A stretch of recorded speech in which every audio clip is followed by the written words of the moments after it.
सबसे बड़ा पुण्य। एक राजा बहुत बड़ा प्रजापालक था। हमेशा प्रजा के हित में प्रयत्नशील रहता था। वो इतना कर्मठ था कि अपना सुख, ऐशो आराम सब छोड़कर सारा समय जन कल्याण में ही लगा देता था।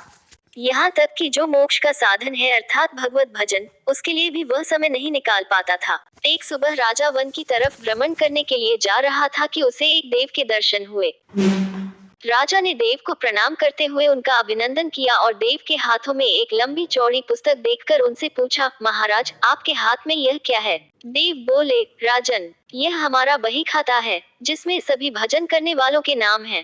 राजा ने निराशायुक्त भाव से कहा, कृपया देखिए तो इस किताब में कहीं मेरा नाम भी है या नहीं। देव महाराज किताब का एक एक पृष्ठ उलटने लगे, परंतु राजा का नाम कहीं भी नजर नहीं आया। राजा ने देव को चिंतित देखकर कहा, महाराज आप चिंतित ना हो, आपके ढूंढने में कोई भी कमी नहीं है। वास्तव में ये मेरा दुर्भाग्य है कि मैं भजन कीर्तन के लिए समय नहीं निकाल पाता और इसीलिए मेरा नाम यहाँ नहीं है। उस दिन राजा के मन में आत्मग्लानि सी उत्पन्न हुई, लेकिन इसके बावजूद उन्होंने इसे नजरअंदाज कर दिया और पुनः परोपकार की भावना लिए दूसरों की सेवा करने में लग गए। कुछ दिन बाद राजा फिर सुबह वन की तरफ टहलने के लिए निकले तो उन्हें वही देव महाराज के दर्शन हुए। इस बार भी उनके हाथ में एक पुस्तक थी। इस पुस्तक के रंग और आकार में बहुत भेद था और यह पहली वाली से काफी छोटी भी थी। राजा ने फिर उन्हें प्रणाम करते हुए पूछा, महाराज आज कौन सा बही खाता आपने हाथों में लिया हुआ है?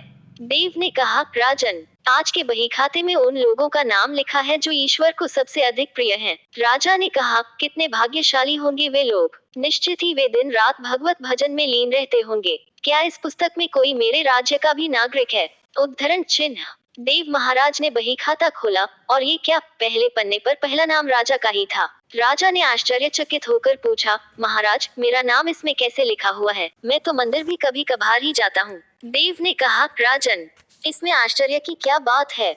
जो लोग निष्काम होकर संसार की सेवा करते हैं, जो लोग संसार के उपकार में अपना जीवन अर्पण करते हैं, जो लोग मुक्ति का लोभ भी त्याग कर प्रभु के निर्बल संतानों की सेवा सहायता में अपना योगदान देते हैं, उन त्यागी महापुरुषों का भजन स्वयं ईश्वर करता है। ऐ राजन, तू मत पछता कि तू पूजा पाठ नहीं करता, लोगों की सेवा कर, तू असल में भगवान की ही पूजा करता है। परोपकार और निस्वार्थ लोक सेवा किसी भी उपासना से बढ़कर है। देव ने वेदों का उदाहरण देते हुए कहा, कुर्वन्यवे कर्माणि जिजीविषेच्छः समाहेवान्त्वापनान्यतो अस्तीव कर्म लिप्यते नरे। अर्थात कर्म करते हुए 100 वर्ष जीने की इच्छा करो तो कर्म बंधन में लिप्त हो जाओगे। राजन, भगवान दीन दयालु हैं, उन्हें खुशामद नहीं भाती बल्कि आचरण भाता है। सच्ची भक्ति तो यही है कि परोपकार करो, दीन दुखियों का हित साधन करो। अनाथ, विधवा, किसान व निर्धन आज अत्याचारियों से सताए जाते हैं, इनकी यथाशक्ति सहायता और सेवा करो और यही परम भक्ति है।